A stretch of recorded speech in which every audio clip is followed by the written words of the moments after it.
This is how my setup turned out. It was raining last night, but it's been sleeting through the night, and now it's snowing.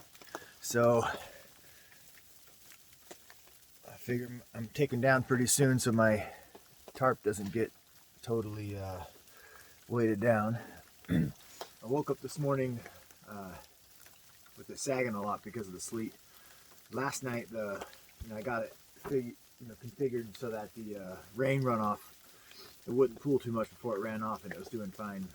I fashioned it so I could collect water with that. But then I woke up with a big puddle right by my shoulder, and I looked up, I could tell it was sleet. So I pushed all that off, and it's just, it's hard to keep it off. It's so sticky.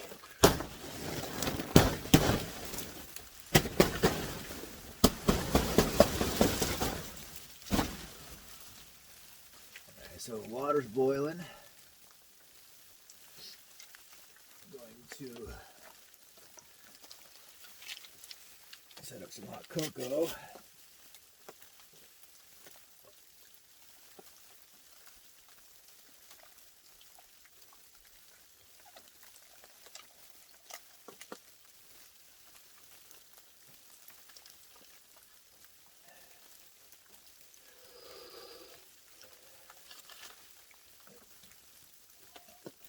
This is water that I collected off the tarp.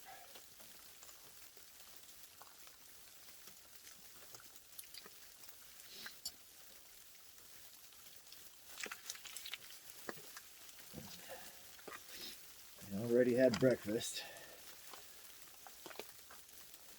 Some trash I collected. Of course, like I always do, I'm putting my trash, compacting it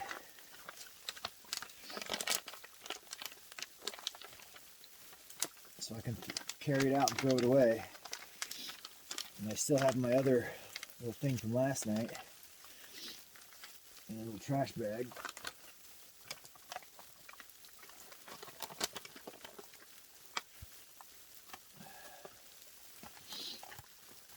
This is super easy to do. It's super convenient. It's part of leaving no trace. It's part of being a considerate person. It's part of the wilderness. You don't go and leave your trash. Even if you really, really, really don't want to bring it back, do it anyway.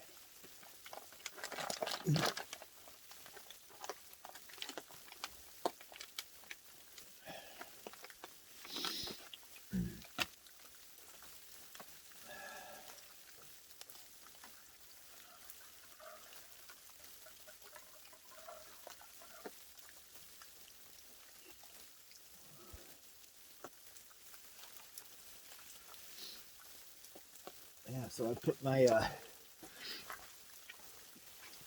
inside my truck bed was wet from all the rain, so I put this blue tarp down that I had inside the cab. Well, I took it back. So I decided to set up this kind of shelter, and I was going to set my tent up. But I realized setting my tent up, I would have to do everything inside my tent in the morning, and I wanted some cover and then maybe something off the ground because the ground was wet, and I thought my truck bed. I thought about setting up just the back of the truck bed as a shelter, but I thought about sleeping in the back too, and that would have saved me from setting up my tent. Anyway, I decided on this, and so you saw last night I set up the rain fly, and then I backed my truck up, fixed that last corner down so it was over top of the cab. It was a little better than it is now. And then I put this tarp down because the inside of my truck bed was wet. I put my sleeping pad down, rolled out my sleeping bag. It's 15 degrees temperature rating, and I was a bit chilly with that, so I ended up doubling up with my Swagman roll. That was a really good temperature comfort, but a little snug and it was hard to keep on, especially around the shoulders. You know, my shoulder width for this Swagman roll is a little tight as is, and being in the sleeping bag, it's a little tighter. But definitely when I adjusted and I could feel like my shoulder would be cold, you know, I'd look and my Swagman roll had come unzipped and it was exposing that shoulder, so I had to reach out of my sleeping bag, zip it back up, and kind of wiggle my shoulder down. And that was definitely the right warmth for the night last night. Hard to stay relaxed without having both layers. It was just too cold. Yeah, the rain last night, when it was raining, it was so loud. It was good to think, not good to sleep. And then finally when I went to sleep, there was a little pitter-patter rain all night. It was kind of soothing. And then I realized it sounded a little bit like this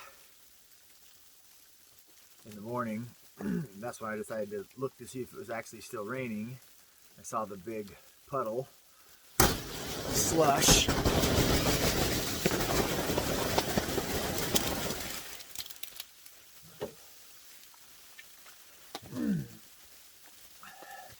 That's why I said I'd probably better wake up before it starts snowing harder. And then yeah, it's snowing harder. I don't know if you can tell right now, but it's actually snowing harder than it was just a moment ago.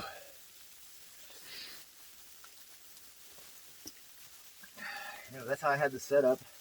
I think if I were to do it again, I would want it more like an A than an angle, than a lean-to. And it was pretty cold this morning, trying to get dressed I slept in just my top layer. Yeah, hands weren't working, balance wasn't working. Pretty cold. This climate pillow, that's glamping. That's so comfortable, easy. It's 4 breaths for me, 3 breaths to fill it, and then just the way the valve works, I use the 4th one to keep it tight as I'm tightening the valve.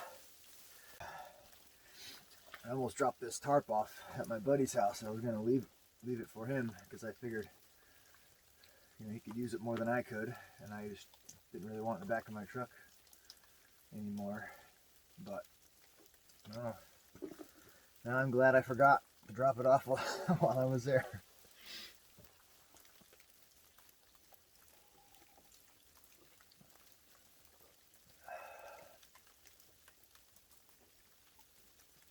It's been sitting still enough that a lot of the cocoa settled to the bottom. So now I'm getting the rich stuff.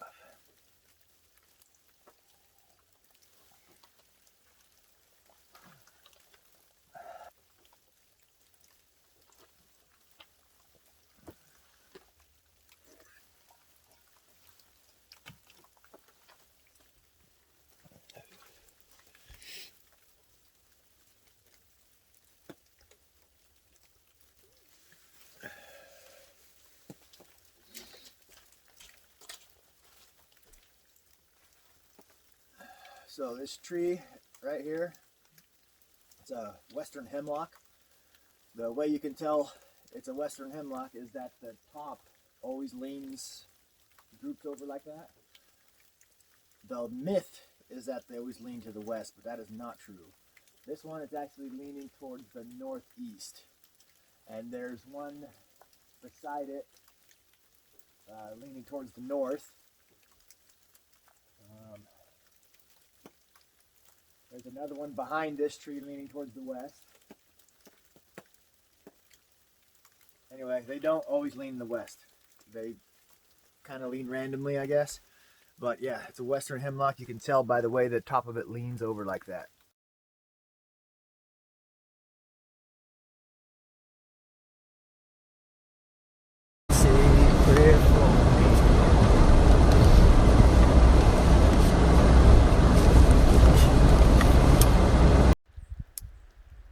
I've gotten back to semi-civilization. I still have the trash that I used.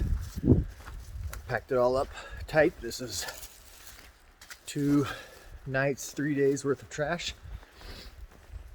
I've come to a spot that I'm going to rest and do a little bit of stretching probably.